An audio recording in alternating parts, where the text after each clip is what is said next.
പിതാവിന്റെയും പുത്രന്റെയും പരിശുദ്ധാത്മാവിന്റെയും നാമത്തിൽ ആമേൻ. അമ്മേ പരിശുദ്ധമേ, അമ്മേ പരിശുദ്ധമേ, ദൈവമാതാവേ, ദൈവമാതാവേ, കൃപാസനത്തിലൂടെ ഞങ്ങൾക്കും ഞങ്ങളുടെ ദേശത്തിനും അമ്മ മാധ്യസ്ഥം തേടി തന്ന എല്ലാ അനുഗ്രഹങ്ങൾക്കും കൃപകൾക്കും ഞങ്ങളിപ്പോൾ ഹൃദയം നിറഞ്ഞ നന്ദി പറയുന്നു. അമ്മേ പരിശുദ്ധമേ, ദൈവമാതാവേ, 2004 ഡിസംബർ 7 ഉച്ചകഴിഞ്ഞ് 2:30 കൃപാസനത്തിൽ സംഭവിച്ച അമ്മയുടെ പ്രത്യക്ഷപ്പെടലിനെ കുറിച്ച് തിരുസഭയ്ക്ക് സമർപ്പിച്ചിരിക്കുന്ന പഠനരേഖകളുടെ സഭാത്മകമായ പഠനം ആരംഭിക്കുവാൻ ഞങ്ങൾ പ്രാർത്ഥിക്കുന്നു. അമ്മേ പരിശുദ്ധമേ, ഭൂസ്വർലോകങ്ങളുടെ രാജ്ഞിയായ അങ്ങേയ്ക്ക് ഭൗമസംരക്ഷണത്തിനായി പ്രപഞ്ചപ്രകൃതിയെ തിരുസഭ പ്രതിഷ്ഠിക്കുവാൻ ഈ പ്രത്യക്ഷീകരണം വഴി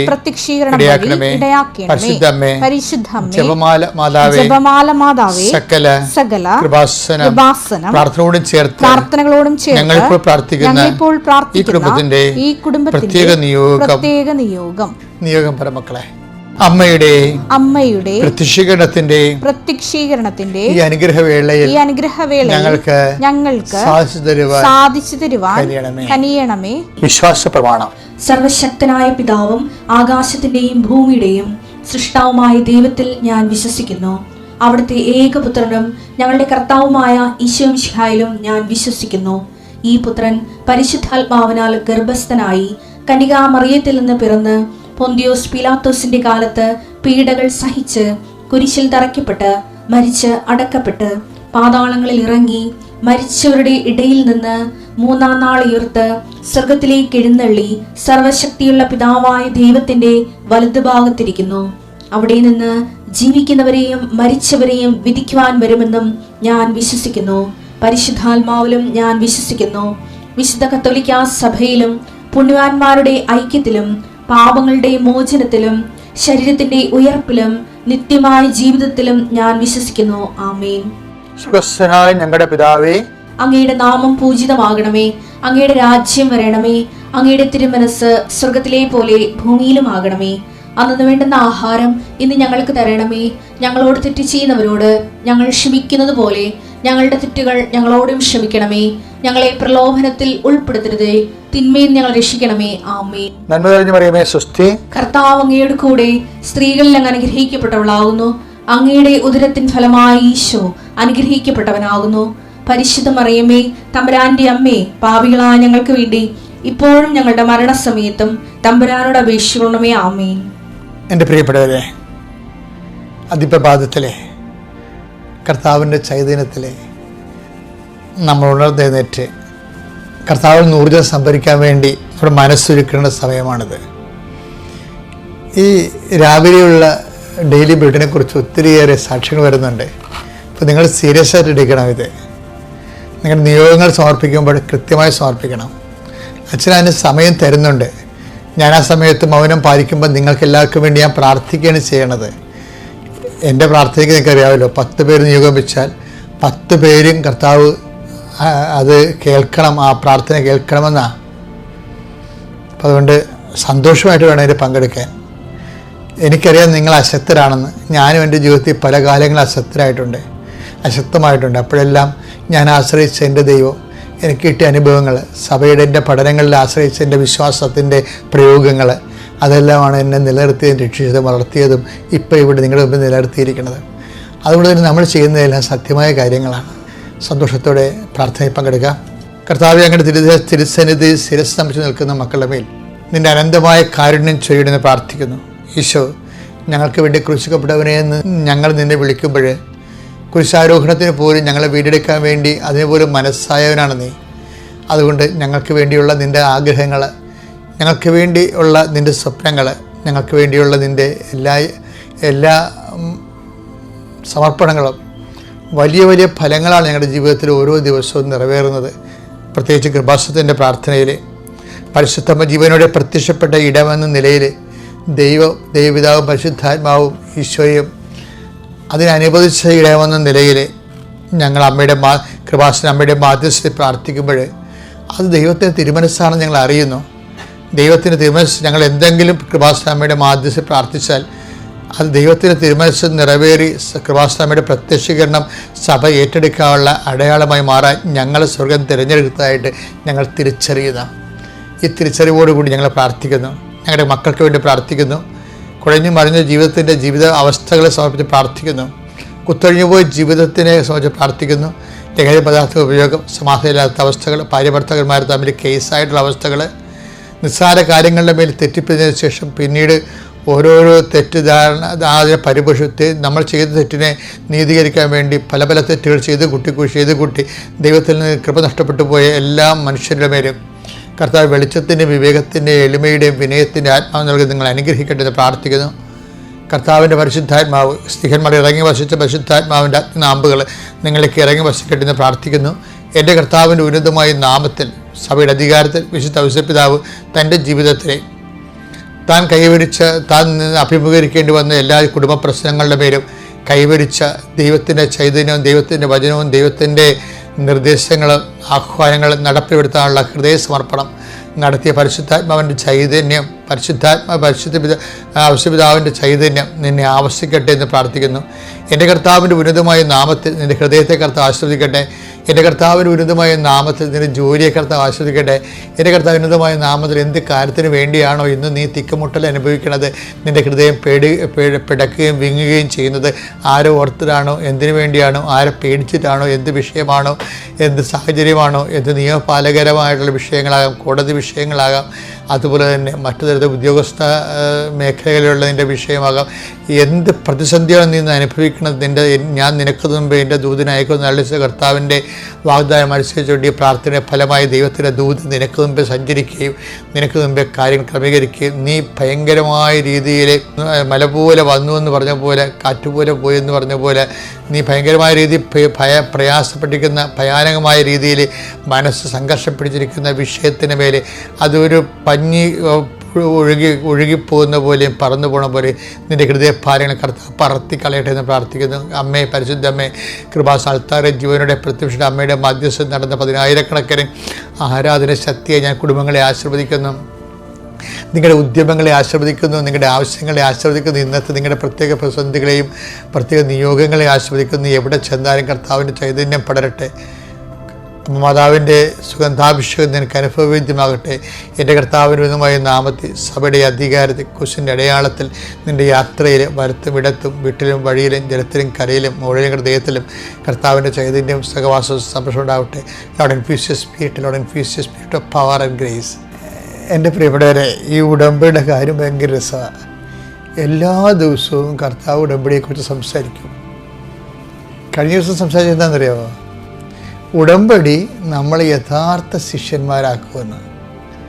കർത്താവ് തന്ന വചനം യോഹന്നാൻ ഈ യഥാർത്ഥ ശിഷ്യന്മാർക്ക് അവരുടെ ഗുണം എന്താണ്? അവർക്ക് ഇഷ്ടമുള്ള ചോദിക്കാവുന്ന, പക്ഷെ അവർക്ക് അവരുടെ ഇഷ്ടം എന്തായിരിക്കും? യഥാർത്ഥ ശിഷ്യന്മാർക്ക് ദൈവത്തിൻ്റെ ഇഷ്ടം പറ്റുകയായിരിക്കും, അല്ലേ? അത് ഭയങ്കര രസമാണത്, നമുക്ക് വായിക്കാതെ. അപ്പം 8:31 യോഹന്നാൻ്റെ സുവിശേഷം. തന്നിൽ വിശ്വസിച്ച യഹൂദരോട് യേശു പറഞ്ഞു, എന്റെ വചനത്തിൽ നിലനിൽക്കുമെങ്കിൽ നിങ്ങൾ യഥാർത്ഥത്തിൽ എന്റെ ശിഷ്യരാണ്. അപ്പം ഈ എൻ്റെ പ്രൊഫഷനിൽ അവിടുത്തെ മെയിൻ വാക്ക് യഥാർത്ഥവും നിലനിൽപ്പുമാണ്. തമ്മിൽ ഇന്റർകണക്റ്റഡാണ്. യഥാർത്ഥം എന്ന് പറഞ്ഞാൽ എന്താണ്? ഡ്യൂപ്ലിക്കേറ്റ് അല്ല, റിയൽ, ഒറിജിനൽ എന്നാണ്. ഇപ്പോൾ കർത്താവിനെ അറിയാം, ശിഷ്യന്മാരുടെ കൂട്ടത്തിൽ നിങ്ങൾ യഥാർത്ഥത്തിൽ എൻ്റെ ശിഷ്യന്മാരെന്ന് പറയുമ്പോൾ ഒറിജിനൽ ആയിട്ടുള്ള ശിഷ്യന്മാരുമുണ്ട്, പിന്നെ ഡ്യൂപ്ലിക്കേറ്റ് കള്ളനാണയങ്ങളുമുണ്ട്. കർത്താവ് പിന്നെ ഇങ്ങനെ വളരെ ഭംഗിയുള്ള വാക്ക് പോയി കഴിഞ്ഞാലാണ്, പക്ഷേ പാര നെഞ്ചിക്കയറ്റുന്ന പോലെയുള്ള അനുഭവമാണ് അതിനെക്കുറിച്ച് ചിന്തിച്ചാൽ വരണത്. യഥാർത്ഥത്തിൽ അതായത് എന്ത് ചെയ്യണം? നിലനിൽക്കണം. ഇടയ്ക്ക് ഗ്യാപ്പ് ഉണ്ടാകരുത്. നമ്മുടെ ഈ 99% ആൾക്കാരുടെ പ്രശ്നം എന്താ പറയുക, ഇൻക്ലൂഡിങ് മൈസെൽഫ്. അതായത് ഞാനെങ്ങനെ എന്നെങ്ങനെ ഉയർത്തി പറയേണ്ട കാര്യമില്ലല്ലോ. എല്ലാവരും ഒരേ പാർട്ടി, ഒരേ വള്ളത്തേക്കാണ് ആ പാർട്ടിയല്ലേ. അത് എന്താ വെച്ചാൽ പ്രശ്നം വെച്ചാൽ നമ്മൾക്ക് ഈ വിട്ട് പിടിക്കുമോ. ഈ ആഴ്ച ഭയങ്കര സ്നേഹമാണെങ്കിൽ അടുത്ത ആഴ്ച എന്തെങ്കിലും ഇഷ്യൂ ബേസ്ഡാണ്. നമ്മുടെ സ്പിരിച്വാലിറ്റി ഇഷ്യൂ ബേസ്ഡാണ്. നമ്മളുടെ ഇഷ്ടത്തിന് എതിരായിട്ടുള്ള എന്തെങ്കിലും സംഭവം നടക്കുമ്പോൾ ഉടനെ നമ്മൾ വളരെ ശ്രദ്ധിച്ചില്ലെങ്കിൽ നമ്മുടെ വോൾട്ടേജ് കുറയും. ദൈവസ്നേഹത്തിൻ്റെ വോൾട്ടേജ് കുറയും. അതുകൊണ്ടാണ് ഈശോ പറയണത്. ഒന്നിനു വായിച്ചേ 8:31. എന്റെ വചനത്തിൽ നിലനിൽക്കുമെങ്കിൽ നിങ്ങൾ യഥാർത്ഥത്തിൽ എന്റെ ശിഷ്യരാണ്. അപ്പം നിലനിൽക്കണം വെച്ച് കഴിഞ്ഞാൽ കണ്ടിന്യൂറ്റി വേണം. കണ്ടിന്യൂറ്റി ഉണ്ടെങ്കിൽ മാത്രമേ ഈ റിയലായിട്ട് വരത്തുള്ളൂ. റിയലായിട്ടുള്ള ലവ് ആണെങ്കിൽ, ദൈവത്തിൻ്റെ വചനം പാലിച്ച് റിയലായിട്ട് യഥാർത്ഥ ശിഷ്യന്മാരാണെങ്കിൽ വചനം കണ്ടിന്യൂറ്റായിട്ട് വായിക്കും. കണ്ടിന്യൂറ്റി പ്രശ്നമാണ്. എന്നിട്ട് ഈശോ പിന്നെ പറയുന്നൊരു കാര്യമുണ്ടേ, ഈശോയിൽ വരുമ്പോൾ ഒരേ ആത്മാവ് തന്നെ പല സമയത്ത് പറയണതായിരിക്കും. പക്ഷെ പറയുന്ന ആൾ ഒന്നായത് കാരണം പറയുന്ന കാര്യം ഒന്നായിരിക്കും. ഇതിന് ബന്ധപ്പെട്ട് വരാവുന്ന വചനം ഏതാണെന്ന് അറിയാം? 15:7 യോഹന്നാന്റെ സുവിശേഷം. നിങ്ങൾ എന്നിൽ വസിക്കുകയും എന്റെ വാക്കുകൾ നിങ്ങളിൽ നിലനിൽക്കുകയും ചെയ്യുമെങ്കിൽ. പിന്നെ വന്നു കേട്ടോ, നിലനിൽക്കുകയും ചെയ്യും. നിങ്ങൾ എന്നിൽ വസിക്കുകയും എൻ്റെ വാക്കുകൾ നിങ്ങളിൽ നിലനിൽക്കുകയും ചെയ്യുന്നുവെങ്കിൽ അവിടെ നിലനിൽപ്പുണ്ട്. ഇഷ്ടമുള്ളത് ചോദിച്ചുകൊള്ളുക, നിങ്ങൾക്ക് ലഭിക്കും. ഇപ്പം എന്താ പ്രശ്നം വെച്ച് കഴിഞ്ഞാൽ, നിങ്ങൾ എൻ്റെ വചനം കേട്ട്, ആദ്യത്തെ വചനം എന്താണ്? 8:31 എന്താണ് പറയണത്? അതായത് നിങ്ങൾ എൻ്റെ വചനത്തിൽ നിലനിൽക്കുമെങ്കിൽ എന്താണ്? യഥാർത്ഥത്തിൽ നിങ്ങൾ എൻ്റെ ശിഷ്യന്മാരാണ്. 15:7 എന്താ പറയണത്? നിങ്ങൾ എൻ്റെ വചനത്തിൽ നിലനിൽക്കുമെങ്കിൽ ഇഷ്ടമുള്ളത് നിങ്ങൾക്ക് ചോദിക്കാം. അപ്പോൾ ആർക്കാണ് ഇഷ്ടമുള്ളത് ചോദിക്കാൻ പറ്റണത്? ആർക്കാണ് ഇഷ്ടമുള്ളത്? എല്ലാവർക്കും ഇഷ്ടമുള്ളത് ചോദിക്കാൻ പറ്റത്തില്ല. ആർക്കാണ് ഇഷ്ടമുള്ളത് ചോദിക്കാൻ പറ്റണത്? യഥാർത്ഥ ശിഷ്യനെ പറ്റത്തുള്ളൂ. ആരാണ് യഥാർത്ഥ ശിഷ്യൻ? വചനത്തിൽ നിലനിൽക്കുന്നവൻ. ക്ലിയർ അല്ലേ? കണ്ടിന്യൂറ്റി ഉള്ള ഗ്യാപ്പ് ഉണ്ടായ പണിയാണ്. അപ്പോൾ നമ്മുടെ മുമ്പിലുള്ള റിസ്ക് എന്താ? വിശ്വാസം ഉയർത്തുന്ന വെല്ലുവിളി എന്താ? ഗ്യാപ്പ് ഉണ്ടാകാതെ ഇരിക്കാൻ വേണ്ടി പ്രലോഭനത്തിൽ ഉൾപ്പെടുത്തരുത്. കർത്താവ് പറഞ്ഞ പ്രാർത്ഥനയില്ലേ, ഞങ്ങളെ പ്രലോഭനത്തിൽ ഉൾപ്പെടുത്തരുത്. ഈ പ്രലോഭനത്തിൽ ഉൾപ്പെടുത്തരുതെന്ന് ഈശോ പറഞ്ഞില്ലേ, അത് എന്തുമായിട്ട് ബന്ധപ്പെട്ടാണെന്നറിയാമോ? അങ്ങയുടെ നാമം പൂജിതമാകണമേ. നമ്മുടെ ഉദ്ദേശം, നമ്മുടെ അൾട്ടിമേറ്റ് എയിം എന്താ? അങ്ങയുടെ നാമം പൂജിതമാകണമേ, അങ്ങയുടെ രാജ്യം വരണമേ, അങ്ങയുടെ തിരുമനസ് സ്വർഗത്തിലെ പോലെ ഭൂമിയിലും ആകണമേ. അതായത് അങ്ങയുടെ തിരുമനസ് നിറവേറ്റാനാണ് എൻ്റെ മൻഡേറ്ററി ആയിട്ട് എനിക്ക് ഒതുക്കുന്ന മിഷൻ. അതാണ് എന്താണ്? അങ്ങയുടെ തിരുമനസ് നിറവേറ്റിക്കൊണ്ട് ജീവിക്കുക. ഉടമ്പടി ധ്യാനത്തിൻ്റെ ഡ്രൈവിംഗ് ഒക്കെ പഠിക്കുന്നത്, നമ്മുടെ ഉടമ്പടി എടുത്തവരുടെ ഉടമ്പടിയുടെ ഡ്രൈവിംഗ് പഠിക്കുന്നത് ഉടമ്പടി ധ്യാനത്തിലാണ്. വണ്ടി വാങ്ങിച്ചിട്ട് കാര്യമില്ല, ഡ്രൈവിംഗ് പഠിക്കണ്ടേ? ഉടമ്പടി എടുത്തെന്ന് പറഞ്ഞാലും വണ്ടി വാങ്ങിച്ച പോലെ ആകത്തുള്ളൂ. വണ്ടി വാങ്ങിച്ചാൽ പിന്നെ ഡ്രൈവിംഗ് പഠിക്കണം, പിന്നെ ഡ്രൈവിങ്ങിൽ എക്സ്പേർട്ടായിരിക്കണം, ടെസ്റ്റ് പാസ്സാകണം, അങ്ങനെ കുറച്ച് കാര്യങ്ങളൊക്കെ ഉണ്ട്. അതുകൊണ്ട് ഉടമ്പടി ധ്യാനങ്ങൾ ഭയങ്കരമായിട്ട് ശ്രദ്ധിച്ചിരിക്കണം എപ്പോഴും. ഉടമ്പടി ധ്യാനത്തിൽ അച്ഛൻ ഈ ആഴ്ചയിൽ ഈശോ എന്നോട് പറഞ്ഞ കാര്യങ്ങളാണ് പറയണത്. അല്ല ഞാൻ എവിടുന്നെങ്കിലും നോക്കി വായിക്കുകയോ പുസ്തകങ്ങൾ വായിക്കുകയോ ഒന്നും ചെയ്യത്തില്ല. ബൈബിൾ സ്വന്തമായത് ബൈബിൾ മാത്രമേ വായിക്കത്തുള്ളൂ. ബൈബിളിനെ വായിക്കുമ്പോൾ എന്തെങ്കിലും സംശയങ്ങൾ ആ വിഷയത്തിൽ വന്നാൽ സഭ അതിനെക്കുറിച്ച് എന്ത് പറയണമെന്ന് നോക്കും. സഭയുടെ പുസ്തകങ്ങളുണ്ട്, സഭയുടെ കമൻട്രീസ് ഉണ്ട്, കാറ്റഗിസം കാത്തലിക് ചർച്ച് ഉണ്ട്. സഭയ്ക്ക് എല്ലാ കാര്യങ്ങളെക്കുറിച്ച് വ്യക്തവും കൃത്യവുമായ പഠനങ്ങളുണ്ട്. അപ്പോൾ എനിക്ക് സംശയം വന്നാൽ ഞാൻ സഭയുടെ സ്റ്റാൻഡ് പിന്നെ പറയത്തുള്ളൂ ആ വിഷയത്തിൽ. പക്ഷെ അതേസമയം തന്നെ ഉടമ്പടിയിൽ എപ്പോഴും ഇതൊരു പുതിയ ദൈവ സംവിധാനമാണ്. പുതിയെന്ന് വെച്ച് കഴിഞ്ഞാൽ മരിയൻ ബേസിൽ ഇതൊരു നമ്മളുടെ ധ്യാനം നമുക്കറിയണം. നമ്മൾ എന്താ ചെയ്തിരിക്കണം? നമ്മൾ എടുത്തിരിക്കുന്നത് മരിയൻ കവനൻ്റാണ്. മാതാവിലൂടെ വെളിപ്പെട്ട മനുഷ്യൻ്റെ അനുദിന ജീവിതത്തെ അഭിസംബോധന ചെയ്യുന്ന ആധ്യാത്മിക പരിചരണം, അതാണ് മരിയൻ ഉടമ്പടി.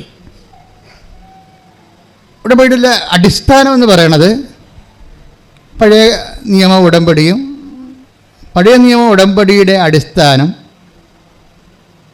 അതിൻ്റെ ആക്ടിവേഷൻ ഫോക്കസ് വാഗ്ദാന പേടകവുമാണ്, ദൈവത്തിൻ്റെ സാന്നിധ്യം. എന്നുവെച്ചാൽ ദൈവത്തിൻ്റെ സാന്നിധ്യം മനുഷ്യനെ സംലഭ്യമാക്കുന്നതിന് വേണ്ടിയുള്ള ഒരു പൊതു സംവിധാനമായിട്ടാണ് ആർക്ക് ഓഫ് ദി കവനൻ്റ് വരണത്. ഇപ്പോൾ പരിശുദ്ധ കുർബാനയും വാഗ്ദാന പേടകമാണ്, പരിശുദ്ധ അമ്മയും വാഗ്ദാന പേടകമാണ്. ഈ രണ്ട് മാധ്യമങ്ങളിലൂടെ ദൈവത്തിൻ്റെ സാന്നിധ്യം നമുക്ക് സംലഭ്യമാകും. അപ്പോൾ ചില കാര്യങ്ങൾ ദൈവത്തിൻ്റെ സാന്നിധ്യം നമുക്ക് സംലഭ്യമാകുമ്പോൾ പലപ്പോഴും ദൈവത്തിൻ്റെ സാന്നിധ്യത്തിൻ്റെ സാകല്യത്തിൻ്റെ പേരാണ് ക്രിസ്തു. അപ്പോൾ ഉടമ്പടി അൾട്ടിമേറ്റായിട്ട് എയിം ചെയ്യുന്നത് ക്രിസ്തുവിനെയാണ്. ക്രിസ്തുവിൻ്റെ വിഷയം എന്ന് പറയുന്നത്, ക്രിസ്തു ഒരേ സമയത്ത് തന്നെ നന്മയുമാണ്, അല്ലെങ്കിൽ ബ്ലെസ്സിങ്സുമാണ്, ഗ്രേസുമാണ്.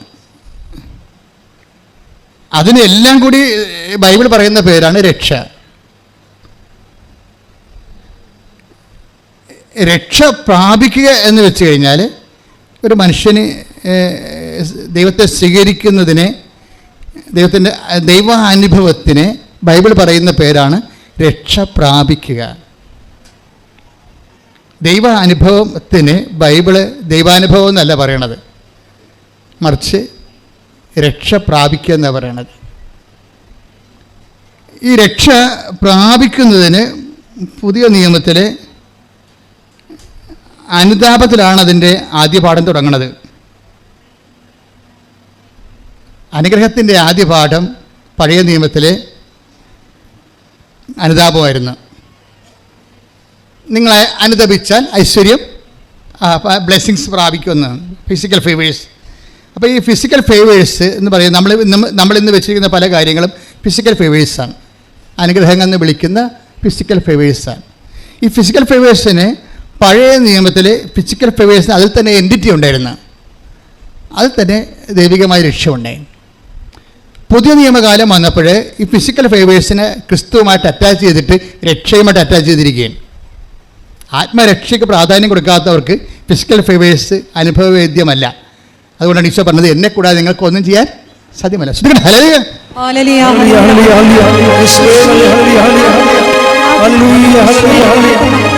പരിശുദ്ധ പരമദിവ്യകാരുണ്യത്തിന് ആരാധനയും സ്തുതിയും പുകഴ്ചയും ഉണ്ടായിരിക്കട്ടെ. സഖ്യവോസിനെ കൊടുക്കുന്നത് രണ്ട് ഗ്രേസും കൊടുക്കുകയാണ്.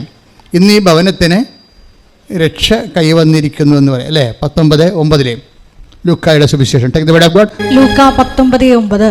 യേശു അവനോട് പറഞ്ഞു, യേശു അവനോട് പറഞ്ഞു, ഇന്ന് ഈ ഭവനത്തിന് രക്ഷ ലഭിച്ചിരിക്കുന്നു.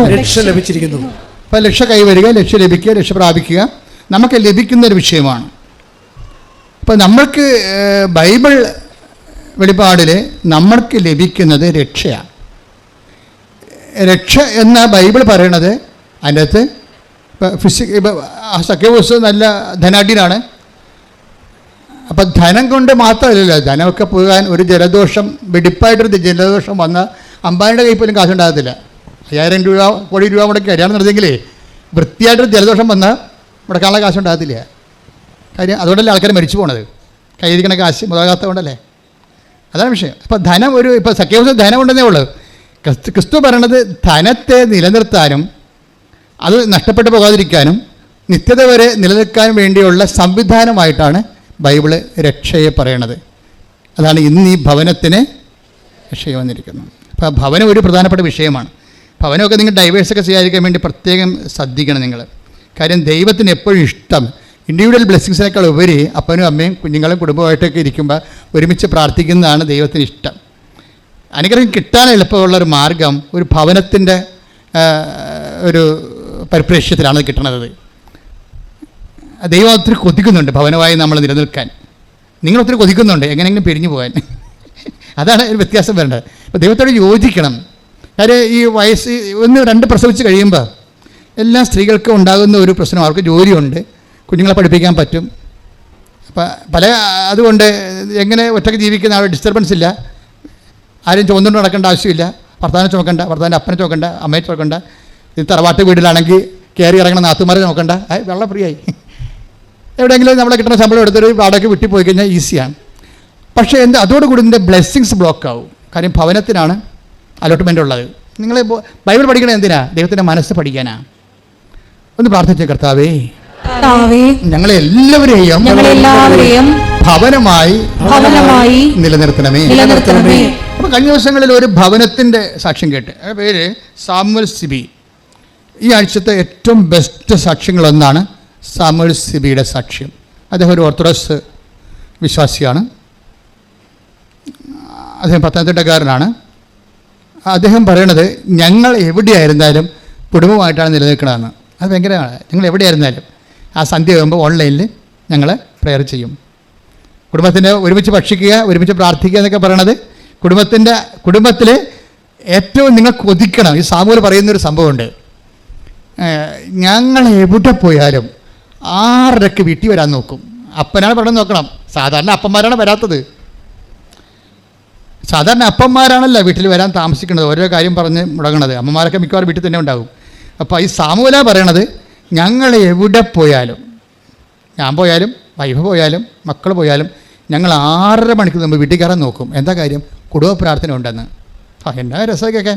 ആ സാമൂഹ്യ സാക്ഷി നിങ്ങൾ കേൾക്കണം, നല്ല ഹൃദ്യമാണ്. എൻ്റെ താഴെയുള്ള ആൾക്കാരുടെ കമൻറ്റ്, ഈ അപ്പൻ്റെ സാക്ഷ്യം കേട്ടപ്പോൾ എൻ്റെ കണ്ണ് നിറഞ്ഞു പോയെന്ന്. അപ്പന്മാർ സാക്ഷ്യം പറയുമ്പോഴേ കേൾക്കുന്ന ആൾക്കാരുടെ കണ്ണ് നിറയണേ. അപ്പോൾ എന്തൊരു അഭിഷേകം അതിൻ്റെ അകത്ത് വന്നിരിക്കണത്. അപ്പോഴത് ഭവനമായി ദൈവതിരുസന്നിധിയിൽ ടാപ്പിംഗ് അലോട്ട്മെൻ്റ് ഉള്ളത് ഭവനത്തിനാണ്. അതുകൊണ്ട് തന്നെ ഭവനമായി നിലനിൽക്കാൻ വേണ്ടി നിങ്ങൾ കല്യാണം കഴിക്കാത്തവരും കഴിക്കാൻ പോകുന്നവരും കഴിച്ചിരിക്കുന്നവരുമൊക്കെ ദൈവ സംവിധാനത്തിൻ്റെ ഭാഗമാകാൻ പോകുന്നുവെന്നുള്ള ചിന്തയാണ് വേണ്ടത്. എനിക്ക് 4 പേരുടെ കൃപയാണ്, ഷെയറാണ് തരാൻ പോണത് ദൈവം. അപ്പനും അമ്മയും അതിൻ്റെ ഭാര്യയും ഭർത്താവും 2 മക്കളും 3 മക്കൾ. അത് നിങ്ങളുടെ ഓരോരുത്തരുടെ ആരോഗ്യവും സൗകര്യവും സാഹചര്യവും പോലെ ദൈവം നിങ്ങൾക്ക് കുഞ്ഞുങ്ങളെ തരട്ടെ. പക്ഷേ എന്തുമാത്രം കുഞ്ഞുങ്ങൾ ഉണ്ടാകുന്നു അത്രയും ടാപ്പിംഗ് പോയിൻ്റ് കൂടും, റേഷൻ കൂടും. അത്രയും നമ്മൾ റേഷൻ കട അങ്ങനെയല്ലേ നമ്മുടെ ആൾക്കാരുടെ 2 വയസ്സ് കഴിഞ്ഞാൽ കുഞ്ഞുങ്ങൾക്കെല്ലാം റേഷൻ കിട്ടും. ഇതുപോലെ ദൈവതിരുസന്നിധി കുഞ്ഞുങ്ങൾ കൂടുന്നതനുസരിച്ച് അനുഗ്രഹം കൂടും. അതുപോലെ നമ്മൾ ഇന്ദിരാഗാന്ധിയുടെ ഇക്കണോമിക്സാണല്ലോ എടുത്തത്. കുഞ്ഞുങ്ങൾ കൂടുന്നതനുസരിച്ചുകൊണ്ട് പട്ടം കിടക്കുമെന്നല്ലേ പറഞ്ഞത്. അതല്ല, കുഞ്ഞുങ്ങൾ കൂടുന്നതനുസരിച്ചുകൊണ്ട് പ്രാർത്ഥിക്കാൻ ആൾ കൂടും, ദൈവത്തിൻ്റെ അടുത്ത് നമ്മളെ മുട്ടുകുത്താനുള്ള ആൾ കൂടും, കർത്താവും ഞങ്ങളെന്ന് പറഞ്ഞതിനൊരർത്ഥം ഉണ്ടാവും. സ്വർഗ്ഗസ്ഥനായ പിതാവിൻ്റെ ഒരു പ്രാർത്ഥനയല്ലേ ഈശോ പഠിപ്പിച്ചുള്ളൂ, അല്ലേ? ദൈവത്തിൻ്റെ ഒരു പ്രാർത്ഥന പഠിപ്പിച്ചുള്ളൂ. അതിൻ്റെ അകത്ത് ഞങ്ങളെന്നാണ് പറഞ്ഞിരിക്കണം. സ്വർഗ്ഗസ്ഥനായ എൻ്റെ പിതാവാണ്, അല്ല ഞങ്ങളുടെ പിതാവേ. അപ്പോൾ തന്നെ അപ്പോൾ അവിടെ ഒരു ഭവന പ്രീ സപ്പോസ് ചെയ്യുന്നുണ്ട്. സക്കേവൂസിൻ്റെ വീട്ടിൽ ചെല്ലുമ്പോൾ ഈശോ പറയും ഭവനത്തിന് രക്ഷ കൈവന്നിരിക്കും. അപ്പോൾ സക്കേവൂസാണ് കർത്താവുമായിട്ട് ഇൻട്രാക്ട് ചെയ്തെങ്കിലും അതിൻ്റെ അനുഗ്രഹം ചാനൽ ഔട്ട് ചെയ്ത് എല്ലാവർക്കും കിട്ടുകയാണ്. അത് വലിയ ഒരു എപ്പോഴും ഓർത്തേക്കണം. അത് പ്രാർത്ഥിക്കുക, കർത്താവേ ഞങ്ങളെ ദൈവഭവനമായി സംരക്ഷിച്ചു നിലനിർത്തണമേ. അപ്പം നിസ്സാര കാര്യങ്ങൾക്ക് ഒരിക്കലും ഈ ദൈവ സംവിധാനത്തിൽ ഒരു ഫോറിൻ മാറ്ററിനെ കയറ്റരുത്. നിങ്ങൾ ഒരു കുടുംബമായാൽ അവരിരുവരും ഒരു ശരീരമായി തീരുമെന്ന് പറഞ്ഞപ്പോൾ അപ്പം തന്നെ മനസ്സിലാകാം മറ്റുള്ളതെല്ലാം ഫോറിൻ മാറ്ററാണെന്ന്. എന്താ കാര്യം? നിങ്ങൾ ഇരുവരും ഒരു ശരീരമായി തീരും. ഈശോ അത് അക്സെപ്റ്റ് ചെയ്യുന്നുണ്ട്. പഴയ നിയമത്തിലെ ആ കോൺസെപ്റ്റ് ഈശോൻ്റെ കാലം വരുമ്പോൾ ഈശോ അതിന് അങ്കുലിയൻ ചാർത്തനുണ്ട്. ഈശോ അത് പഴയ നിയമത്തിൽ ഒത്തിരി സംഭവം ഈശോ എടുത്തിട്ടില്ല. എടുത്ത കാര്യങ്ങൾക്കെല്ലാം ഈശോ റീസൈൻ ചെയ്ത് കൊടുക്കും. അതിലൊന്നാണ് ഭർത്താവും ഭാര്യയും ഒരു ശരീരമായി തീരുമെന്നുള്ളത്. അപ്പം നിങ്ങൾ ഓർക്കും, അച്ഛാ എങ്ങനെയാണ് അച്ഛാ ഇങ്ങനെ ഓരോ വ്യത്യസ്തമായ സ്വഭാവമുള്ള ആൾക്കാരുടെ കൂടെ ജീവിക്കാൻ പറ്റണമെന്ന് ചോദിച്ചു കഴിഞ്ഞാൽ അതിന് നിങ്ങൾ മാരേജ് പ്രിപ്പറേഷൻ കോഴ്സ് കൂടിയതുകൊണ്ട് മാത്രം കാര്യമായില്ല. അതിന് വേണ്ടത് ഇപ്പം അന്നാളുകളിൽ എന്താണ്, മിശിഹാക്കാലം വരത്തില്ലേ? മിശിഹാക്കാലത്തിനെ കുറിച്ച് എന്താ പറയണത്? അന്നാളുകളിൽ സിംഹവും അതുപോലെ തന്നെ കരടിയും സിംഹവും ഒരുമിച്ച് മേയും, കുഞ്ഞുങ്ങളെ സർപ്പത്തിൻ്റെ അളയിൽ കൈയിടും.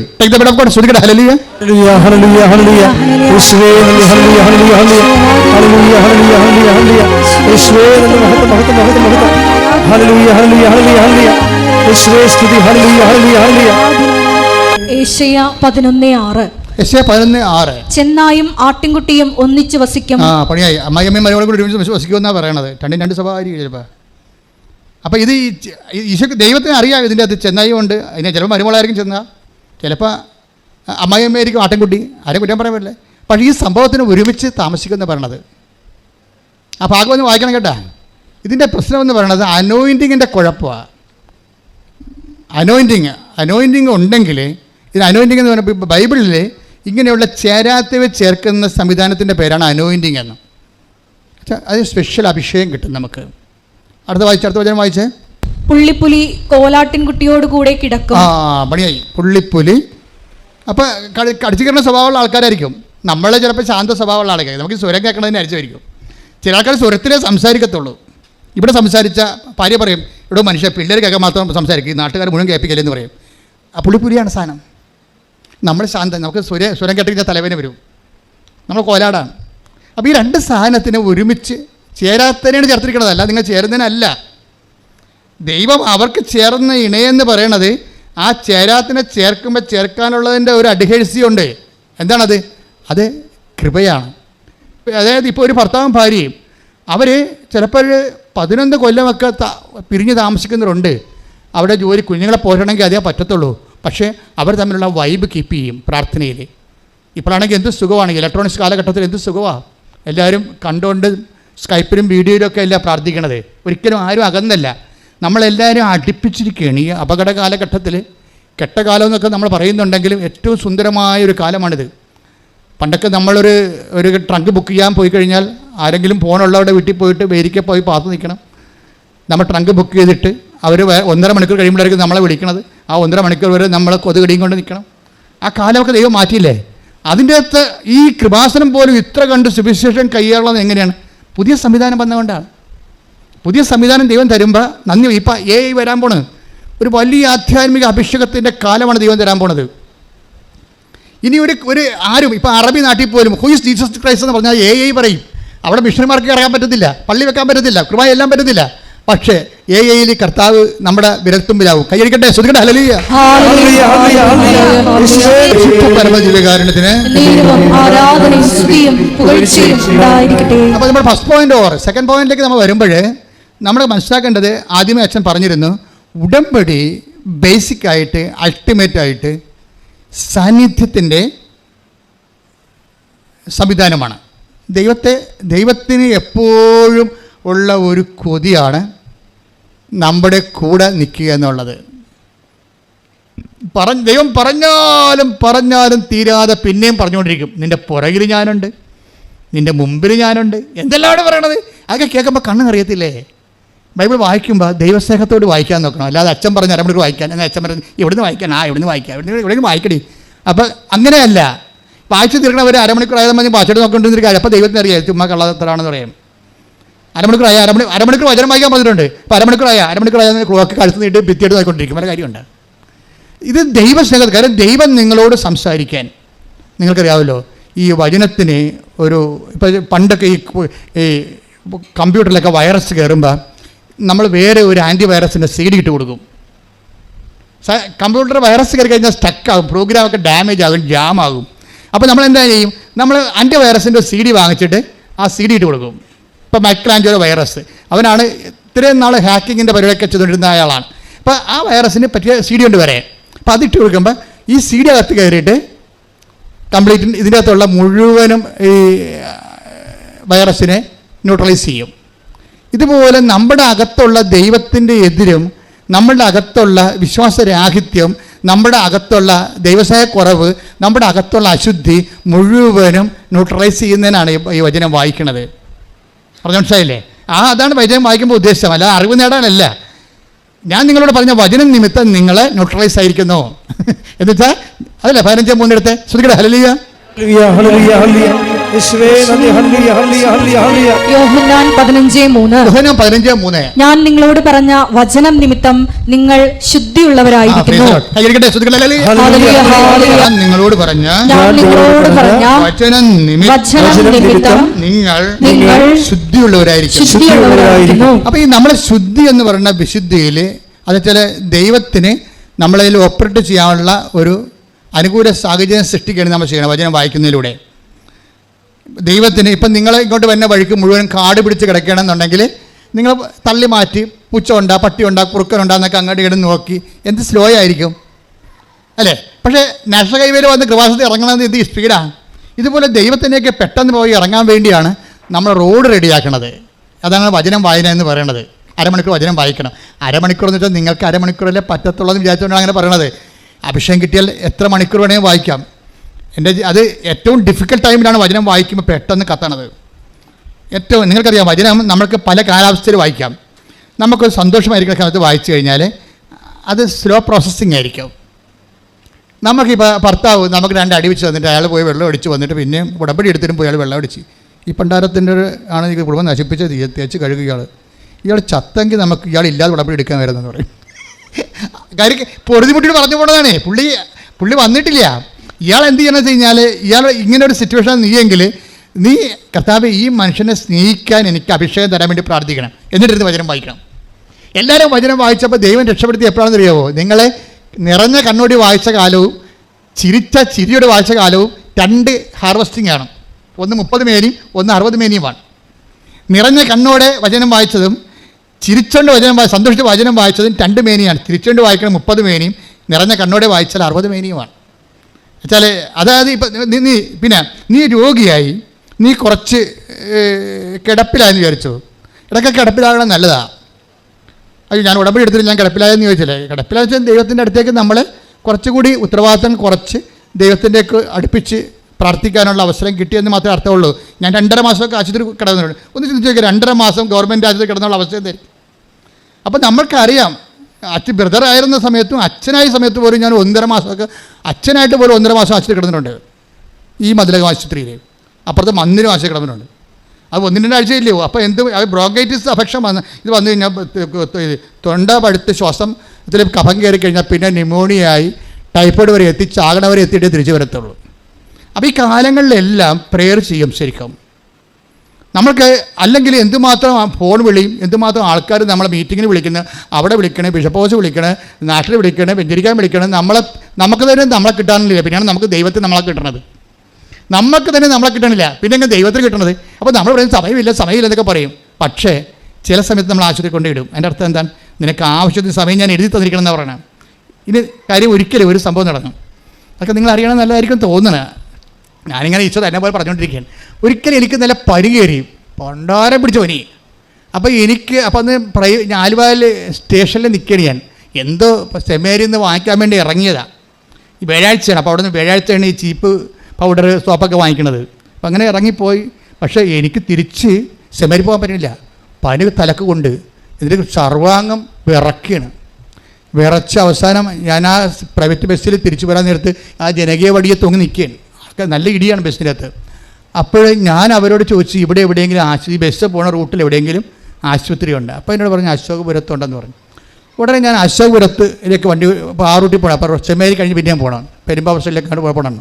അപ്പോൾ ആ സൈഡിലേക്ക് പോകണം. അപ്പോൾ ഞാൻ അവിടെ പോയി ഇറങ്ങിയിട്ട് ഞാൻ തിരിച്ച് സെമ്മേരിലോട്ടൊന്നും വിളിച്ചില്ല. ബ്രദറാണെന്ന് മാത്രം കാഷ്വാലിറ്റി പറഞ്ഞ് അവിടെ അഡ്മിറ്റ് ചെയ്ത് ആരുമില്ല. കാര്യം ബോധമില്ലാത്ത കണ്ടീഷനാണ്. പിന്നെ അവർ ഇഞ്ചക്ഷനൊക്കെ തന്നെ കിടത്തി. ഞാൻ പിറ്റേ ദിവസം സെമേലോട്ട് വിളിച്ച് അവിടെ ആർക്കും ഇവിടെ വന്ന് നിൽക്കാനൊന്നും പറ്റത്തില്ല. എൻ്റെ അമ്മയ്ക്ക് നാട്ടിൽ നിന്നും വരാൻ പറ്റത്തില്ല. കാര്യം അമ്മയ്ക്ക് ചെവി കേൾക്കാൻ പറ്റാത്ത കാരണം പുറത്ത് പോകത്തില്ല. അപ്പോൾ അതിനേക്കാൾ ഗതികേടാകും. അപ്പോൾ കൂടെ നിൽക്കാൻ ആരുമില്ല. സെമിനാറിലാണെങ്കിൽ പരീക്ഷയുമാണ്. സെമിനാറിൽ പരീക്ഷ കാരണം അവരാർക്കും ഇവിടെ നിൽക്കാൻ പറ്റും. അപ്പം ഞാനും ഉണ്ട്, എൻ്റെ കട്ടിലുമുണ്ട്. അപ്പോൾ എന്നോട് അവിടുത്തെ ഇൻഫർമേറ്റർ എന്ന് പറഞ്ഞ ഒരാളാണ് ഈ ചികിത്സിക്കേണ്ടത് നമ്മളാണ്. അപ്പോൾ സെമിനാറിൽ വല്ല കൊണ്ടും തരണത് അയാളാണ് ഇവിടെ നോക്കണം. പുതപ്പ് വേണം എന്നൊക്കെ ചോദിക്കണതും. അപ്പം ഞാൻ പറഞ്ഞ് കിങ് ജെയിംസ് വേർഷൻ ബൈബിൾ എടുത്തുകൊണ്ട് വരാൻ പറഞ്ഞു. കിങ് ജെയിംസ് വേർഷനാണ് ഏറ്റവും ടോപ്പ് ബൈബിള്, എംപാറ്റിക് റോയൽ ഇംഗ്ലീഷിൽ കിടക്കണ. അപ്പോൾ അത് ഞാൻ കഴിഞ്ഞ അടുത്ത ദിവസങ്ങളാണ് വാങ്ങിച്ചിരിക്കുന്നത്. അപ്പോൾ എനിക്കത് കണ്ടപ്പോൾ എനിക്ക് ഇഷ്ടപ്പെട്ട് ഞാൻ ആ ബൈബിളിന് എടുത്ത് വരാൻ പറഞ്ഞു. അതേ ഞാൻ ചോദിച്ചോളൂ, വേറെ ഒന്നും ചോദിച്ചില്ല. ബ്രദർ ആ ബൈബിൾ വന്നിട്ട് ബ്രദർ പോയി. പനിയൊക്കെ എല്ലാവർക്കും നാട്ടിൽ വന്നതല്ലേ, അതൊന്നും അവർക്ക് പ്രശ്നമില്ല, എനിക്കും പ്രശ്നമില്ല. ആരും നിൽക്കണമെന്ന് എനിക്ക് താല്പര്യമില്ല. കാര്യം ആരെയും ബുദ്ധിമുട്ട് നമ്മളെന്തിനാണ് കൂടെ നടത്തുന്നത്? ഞാൻ ഈ ടൈം മുഴുവനും ഒരു 72 മണിക്കൂർ പനിയുമായിട്ടുള്ള യുദ്ധമായിരുന്നു. 103 പനിക്ക് അഡ്മിറ്റ് ചെയ്തതാണ്. ഇതിന് അവിടെ കിടന്ന് ഉള്ള ഓർമ്മയിൽ ഈ ബൈബിൾ മുഴുവനും വായിച്ച്, കിങ് ജെയിംസ് വേർഷൻ ഇംഗ്ലീഷ് മുഴുവൻ വായിച്ച് 72 മണിക്കൂർ കൊണ്ട് അത് വായിച്ചു തീർത്ത്. പക്ഷേ ഇന്നും അതിൻ്റെ അഭിഷേകം എന്താണെന്ന് പറഞ്ഞറിയിക്കാൻ പറ്റത്തില്ല.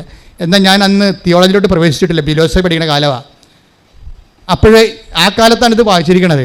അപ്പോൾ ഇത് വായിച്ചോടുകൂടി അന്ന് മുതൽ എനിക്ക് മനസ്സിലായി ഈ ബൈബിള് നമ്മൾ പറയണ പുസ്തകമല്ലെന്ന് മനസ്സിലായി. കർത്താവിനെ പഠിപ്പിച്ചതാണ് ശരിക്കും, എന്നെ മാറ്റി നിർത്തി പഠിപ്പിച്ചതാ. അതായത് ഇത് നമ്മൾ പറയുന്ന ഒരു അറിവ് തരണത് യേശുവിൻ്റെ ജീവചരിത്രമോ ഒന്നുമല്ല, അതൊക്കെ അതിൻ്റെ അകത്തുണ്ട്. പക്ഷെ അതിനേക്കാളെല്ലാം ഉപരി ഈ പ്രപഞ്ചത്തെ നയിച്ച് ഭരിക്കുന്ന ശക്തിയുടെ ശ്വാസനിശ്വാസങ്ങളാണ് നമ്മളെ ഇങ്ങനെ എംപവർ ചെയ്യണത്. അതിനാണ് ഈ അഭിഷേകം എന്ന് പറയുന്നത്. അപ്പോൾ ബൈബിൾ എടുക്കുമ്പോൾ തന്നെ നിങ്ങൾ കിസ് ചെയ്യണം. എന്നിട്ട് ഇരുന്നുകൊണ്ട് ഇഷ്ടമുള്ള തുറന്ന് വായിച്ചാൽ മതി. ബൈബിളിൻ്റെ ഒരു ഗുണമെന്ന് പറയണത് നീ വലത്തോട്ട് ഇടത്തോട്ട് തിരിയുമ്പോൾ പിന്നെ ആ ടെക്സ്റ്റ് 30 എടുത്ത് 30-21 ശ്രുതികട ഹല്ലേലൂയ ഹല്ലേലൂയ ഹല്ലേലൂയ ഹല്ലേലൂയ യേശുവേ നന്ദി ഹല്ലേലൂയ ഹല്ലേലൂയ ഹല്ലേലൂയ. ഏശയ്യ 30:21 നീ വലത്തോട്ടോ ഇടത്തോട്ടോ തിരിയുമ്പോൾ പറഞ്ഞേ. നീ വലത്തോട്ടോ ഇടത്തോട്ടോ തിരിയുമ്പോൾ നിന്റെ കാതുകൾ പിന്നിൽ നിന്ന് ഒരു സ്വരം ശ്രവിക്കും. ഇതാണ് വഴി ഇതിലേ പോവുക. അപ്പം കാണാത്ത ഇടങ്ങളിൽ നിന്ന് കിട്ടുന്ന, ഇപ്പോൾ നമുക്ക് പിന്നിലെന്ന് പറയുമ്പോൾ കാണാൻ പറ്റത്തില്ലല്ലോ അല്ലേ, മുമ്പിലാണ് കാണാൻ പറ്റും. അപ്പോൾ കാണാൻ പറ്റാത്ത ഇടങ്ങളിൽ നിന്ന് പിന്നെ റീസണബിൾ അല്ലാത്ത കാര്യങ്ങൾ, അതാണ് ബൈബിളിൽ പിന്നിലെന്ന് പറയുന്നതാണ്.